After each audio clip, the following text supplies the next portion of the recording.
Welcome to the Bible in 1 Year with Melissa Sykes. Today is April 1st. God uses unlikely people to liberate Israel from their ruthless oppressors. An Israelite woman by the name of Deborah, a fearful general by the name of Barak, a woman married to a non-Israelite by the name of Jael, and a nobody from the weakest clan of Manasseh by the name of Gideon are among the vessels he uses. The Lord supports Barak and Israel's army by sending torrential rains to flood the Kishon River, causing the opposing army to flee. See Judges chapter 4, verse 15, chapter 5, verses 4 through 5, and chapters 20 and 21. Deborah composes a song to commemorate the event, in which she holds some of the tribes accountable for not joining in the battle and praises Jael for her contribution. God energizes Gideon's weak faith through an encounter with the angel of the Lord and through numerous confirmations of his power and plan. God doesn't look for great people to do his bidding. He uses people who believe him and step out in faith. Shamgar becomes Israel's judge. Judges chapter 3, verse 31. After Ehud, Shamgar, son of Anath, rescued Israel. He once killed 600 Philistines with an ox goad. Deborah becomes Israel's judge. Judges chapter 4, verses 1 through 24. After Ehud's death, the Israelites again did evil in the Lord's sight. So the Lord turned them over to King Jabin of Hazor, a Canaanite king. The commander of his army was Sisera, who lived in Harosheth Hagoyim. Sisera, who had 900 iron chariots, ruthlessly oppressed the Israelites for 20 years. Then the people of Israel cried out to the Lord for help. Deborah, the wife of Lapidoth, was a prophet who was judging Israel at that time.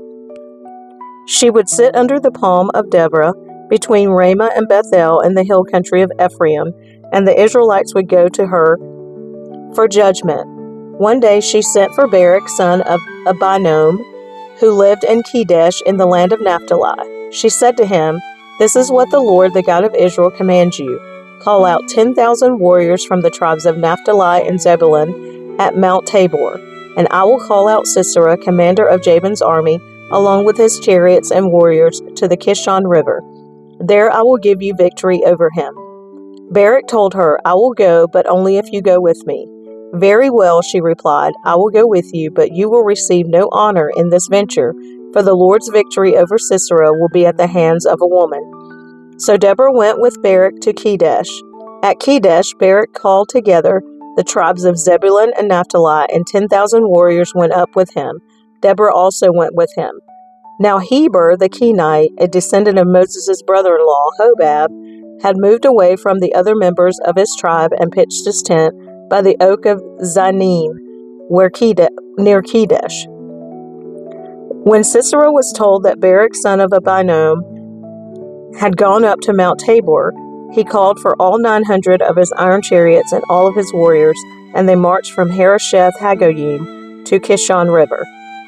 Then Deborah said to Barak, "Get ready, this is the day the Lord will give you victory over Sisera, for the Lord is marching ahead of you." So Barak led his 10,000 warriors down the slopes of Mount Tabor into battle.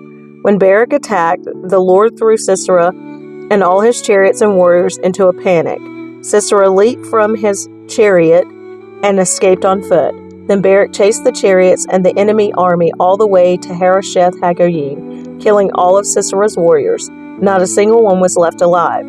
Meanwhile, Sisera ran to the tent of Jael, the wife of Heber the Kenite, because Heber's family was on friendly terms with King Jabin of Hazor. Jael went out to meet Sisera and said to him, "Come into my tent, sir. Come in. Don't be afraid." So he went into her tent, and she covered him with a blanket. "Please give me some water," he said. "I'm thirsty." So she gave him some milk from a leather bag and covered him again. "Stand at the door of the tent," he told her. "If anybody comes and asks you if there is anyone here, say no." But when Sisera fell asleep from exhaustion, Jael quietly crept up to him with a hammer and a tent peg in her hand. Then she drove the tent peg through his temple and into the ground, and so he died. When Barak came looking for Sisera, Jael went out to meet him. She said, "Come, and I will show you the man you are looking for." So he followed her into the tent and found Sisera lying there dead, with the tent peg through his temple. So on that day Israel saw God defeat Jabin, the Canaanite king. And from that time on, Israel became stronger and stronger against King Jabin until they finally destroyed him. The Song of Deborah, Judges chapter 5, verses 1 through 31. On that day, Deborah and Barak, son of Abinoam, sang this song. Israel's leaders took charge, and the people gladly followed. Praise the Lord. Listen, you kings, pay attention, you mighty rulers, for I will sing to the Lord. I will make music to the Lord, the God of Israel. Lord, when you set out from Seir and marched across the fields of Edom, the earth trembled, and the cloudy skies poured down rain. The mountains quaked in the presence of the Lord, the God of Mount Sinai, in the presence of the Lord, the God of Israel. In the days of Shamgar, son of Hanath, in the days of Jael, people avoided the main roads, and travelers stayed on winding pathways. There were few people left in the villages of Israel until Deborah arose as a mother for Israel.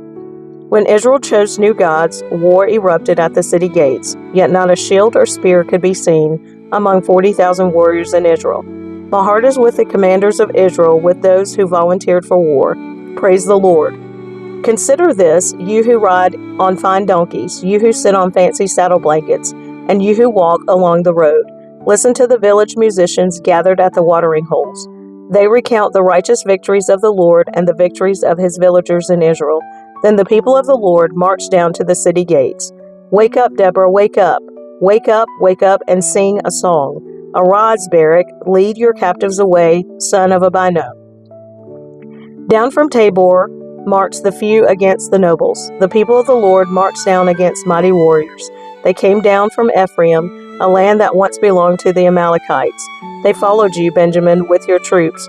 From Maker the commanders marched down. From Zebulun came those who carry a commander's staff. The princes of Issachar were with Deborah and Barak.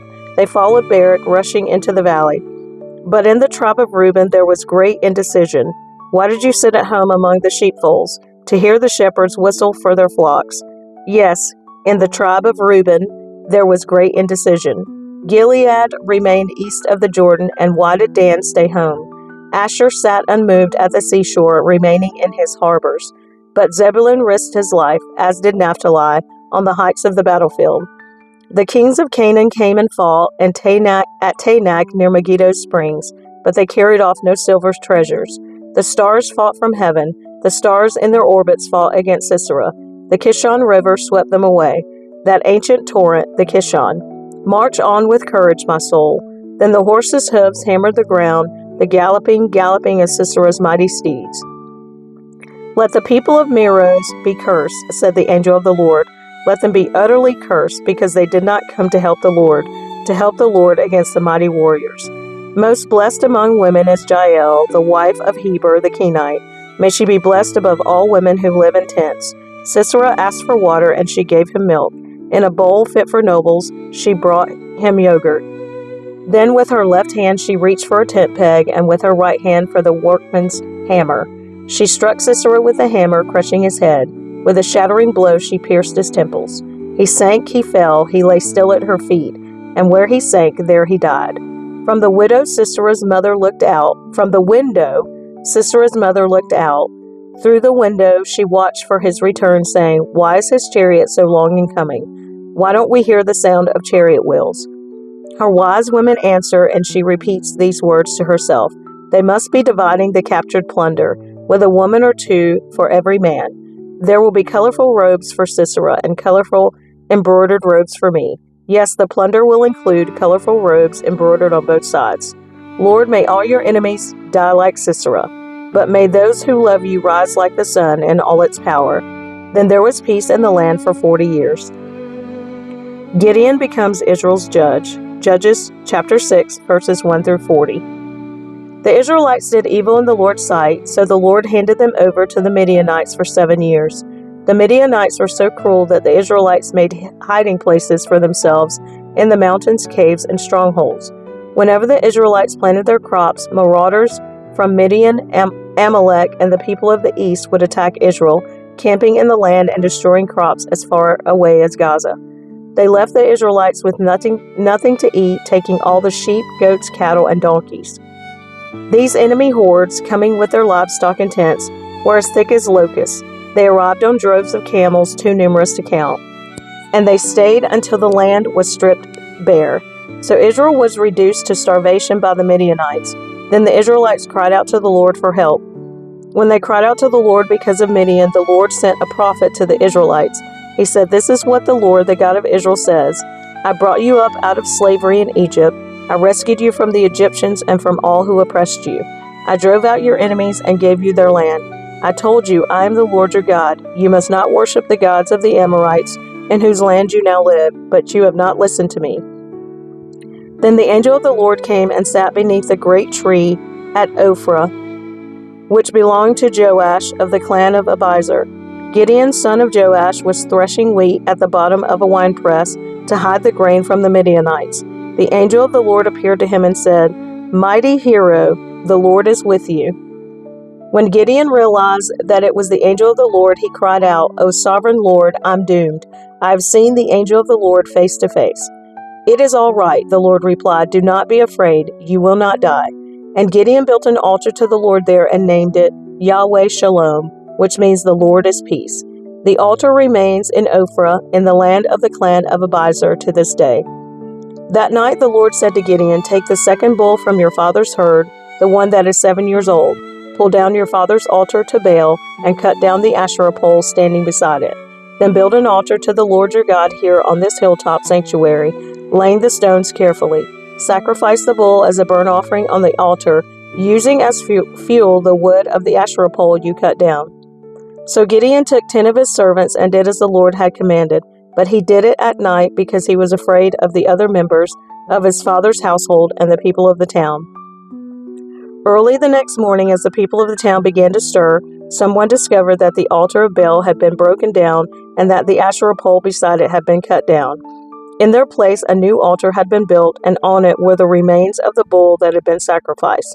The people said to each other, "Who did this?" And after asking around and making a careful search, they learned that it was Gideon, the son of Joash. "Bring out your son," the men of the town demanded of Joash. "He must die for destroying the altar of Baal and for cutting down the Asherah pole." But Joash shouted to the mob that confronted him, "Why are you defending Baal? Will you argue his case? Whoever pleads his case will be put to death by morning. If Baal truly is a god, let him defend himself and destroy the one who broke down his altar." From then on, Gideon was called Jerubbaal, which means "let Baal defend himself," because he broke down Baal's altar. Soon afterward, the armies of Midian, Amalek, and the people of the east formed an alliance against Israel and crossed the Jordan, camping in the valley of Jezreel. Then the Spirit of the Lord clothed Gideon with power. He blew a ram's horn as a call to arms, and the men of the clan of Abiezer came to him. He also sent messengers throughout Manasseh, Asher, Zebulun, and Naphtali, summoning their warriors, and all of them responded. Then Gideon said to God, "If you are truly going to use me to rescue Israel as you promised, prove it to me in this way. I will put a wool fleece on the threshing floor tonight. If the fleece is wet with dew in the morning, but the ground is dry, then I will know that you are going to help me rescue Israel as you promised." And that is just what happened. When Gideon got up early the next morning, he squeezed the fleece and wrung out a whole bowl full of water. Then Gideon said to God, "Please don't be angry with me, but let me make one more request. Let me use the fleece for one more test. This time let the fleece remain dry while the ground around it is wet with dew." So that night God did as Gideon asked. The fleece was dry in the morning, but the ground was covered with dew.